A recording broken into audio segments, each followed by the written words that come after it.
ॐ नमो भगवते वासुदेवाय। अथ षोडशोऽध्यायः। ब्रह्मोवाच इति तद्गृणतां तेषां मुनीनां योगधर्मिणां प्रतिनन्द्यज्जगादेतं विकुण्डनिलयो विभुः। श्रीभगवानुवाच एतौ तौ पार्षदौ मह्यं जयो विजय एव च कदतिकृत्य मां यद्वो बह्वक्रातामतिक्रमं यस्त्वेदयो धृतो दण्डो भवद्भिर्माम् अनुव्रतैः स एवानुमतोऽस्माभिर्मुनयो देवहेलनात् तद्वप्रसादयां यद्य ब्रह्मदैवं परं हि मे तद्दीति आत्मकृतं मन्ये यत्स्वपुंभिरसत्कृताः यन्नामानि च गृह्णाति लोको भृत्ये कृतागसि सोऽसाधुवादस्तत्कीर्तिं हन्ति त्वचं विभामयः यस्यामृतामलयशश्रवणावगाहः सद्यः पुनादिजगदाश्वपचात् विकुण्ठः सोऽहं भवद्भ्यवुपलब्धसुतीर्थकीर्तिः चिन्त्यां स्वबाहुमभिवप्रतिकूलवृत्तिम् यत्सेवया चरणपद्मपवित्ररेणुं सद्यक्षताखिलमलं प्रतिलब्धशीलं न श्रीर्विरक्तमपि मां विजहादि यस्याः प्रेक्षालभार्त इतरे नियमान् वहन्ति नाहं दधात्मि यजमान हविर्विधाने चोदद्घृतप्लुतमथन् हुतभुङ्मुखेन यद्ब्राह्मणस्य मुखतश्चरदोऽनुगासं तुष्टस्य मय्यवहितैर्निजकर्मपाकैः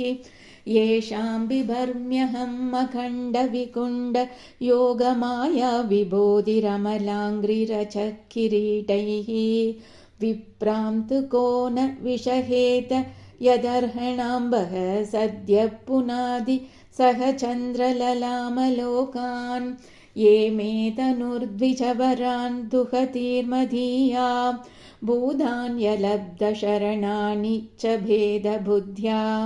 द्रक्ष्यन्ति अगक्षददृशो हि अहिमन्यवस्थान् गृत्रारुषा मम कुशन्ति अधिदण्डनेतुः ये ब्राह्मणान् मयि धिया क्षिपतोर्चयन्तः तुष्यधृतस्मितसुधोक्षितपद्मवक्त्राः वाण्यानुरागकलया आत्मजवद्गृणन्तः सम्बोधयन्त्यहमिवाहम् उपाहृतस्तैः तन्मे स्वभर्तुरवसायमलक्ष्यमाणो युष्मद्व्यतिक्रमगतिं प्रतिपद्य सद्यः भूयो ममान्तिकमिदां तदनुग्रहो मे यत्कल्पतामचिरतो भृतयोर्विवाशः। ब्रह्मोवाच अदत्तस्योषतीं देवीं ऋषिकुल्यां सरस्वतीं नास्वाद्य मन्युदष्टानां तेषामात्माभिः अतृप्यथ सतीं व्यथाय शृण्वन्तो लघ्वीं गुर्वर्त गह्वरां विगाह्याघातगम्भीरां न विदुस्तच्चिकीर्षितं ते योगमाययारब्ध पारमेष्ट्यमहोदयं प्रोचुः प्राञ्जलयो विप्राः प्रहृष्टाक्षुभिदत्वचः ऋषय ऊचुः न वयं भगवन् विद्मः तव देव चिकीर्षितं कृतो मे अनुग्रहश्चेति यदध्यक्षप्रभाससे ब्रह्मण्यस्य परं दैवं ब्राह्मणा किल ते प्रभो विप्राणां देवदेवानां भगवानात्मदैवतं त्वत्तः सनातनो धर्मो रक्ष्यते तनुभिस्तव धर्मस्य परमो गुह्यो निर्विकारो भवान्मतः तरन्ति ह्यञ्जसा मृत्युं निवृत्ता यदनुग्रहात् योगिनः स भवान् किन्वित् अनुगृह्येत यत्परैः यं वै विभूतिरुपयाद्यनुभेलमन्यैः अर्थार्तिभिः स्वशिरसा धृतपातरेणुः धन्यार्पिताङ्घ्रितुलसी नवधामदाम्नो लोकं मधुव्रतपदेरिव कामयाना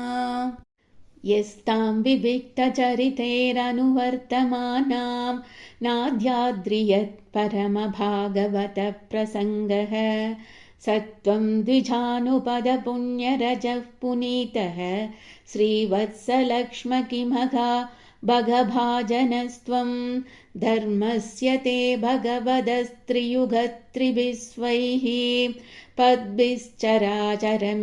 द्विजदेवतार्थं नूनं मृदं तदभिघादिरजस्तमश्च सत्त्वेन नो वरदया तनुवानिरस्य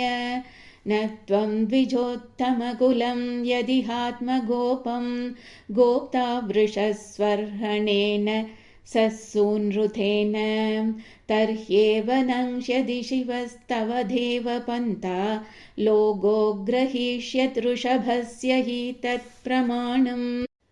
तत्तेन भीष्टमिव सत्त्वनिधेर्विदित्सो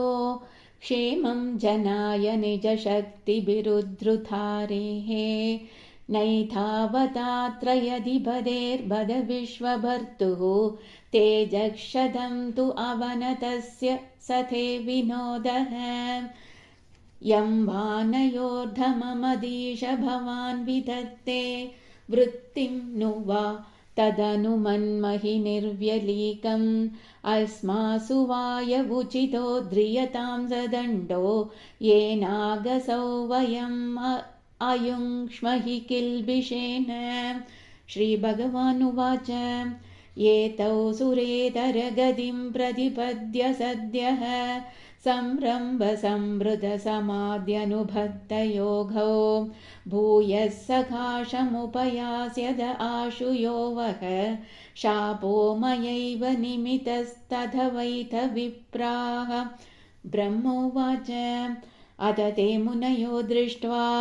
नयनानन्दभाजनं वैकुण्ठं तद्दधिष्ठानं विकुण्ठं च स्वयं प्रभं भगवन्तं परिक्रम्य प्रणिपत्यानुमान्य च प्रतिजग्मुप्रमुदिताः संशन्तो वैष्णवीं श्रियम्। भगवाननुगावाहयादं मा वैष्टमस्तुषं ब्रह्मतेजस्समर्थोऽपि हन्तुं नेचेमथं तु मे एतत्पुरैव निर्दिष्टं रमया क्रुद्धया यदा पुरापवारिथा द्वारी विशन्ति मय्युपारते मयि संरम्भयोगेन निस्तीर्य ब्रह्महेलनं प्रत्येष्यतं निकाशं मे कालेनाल्पीयसा पुनः। द्वास्तौ आदिश्य भगवान् विमानश्रेणिभूषणं सर्वादिशया लक्ष्म्या जुष्टं स्वं धिष्ण्यमाविशत् तौ तु गीर्वाणऋषभौ दुस्तरात् हरिलोकतः हतश्रियौ ब्रह्मशापात् अभूतां विगतस्मयौ तथा विकुण्डधिषणात् तयोर्निपतमानयोः हाहाकारो महानासीद् विमानाग्र्येषु पुत्रकाः तावेव ह्यधुना प्राप्तौ पार्षदप्रवरौ हरेः दितेर्जठरनिर्विष्टं काश्यपं तेजवुल्भनं तयोरसुरयोरद्य तेजसा यमयोर्हि वः आक्षिप्तं ते च ये तर्हि भगवान् तद्विदित्सति। विश्वस्य यस्तिदिलयोद्भवहेतुराद्यो योगेश्वरैरविदुरत्यययोगमायः क्षेमं विधास्यति स नो भगवान् त्रयदीशः तत्रास्मदीयविमृशेन कियानिहार्तः। श्रीहरये नमः श्रीहरये नमः श्रीहरये नमः।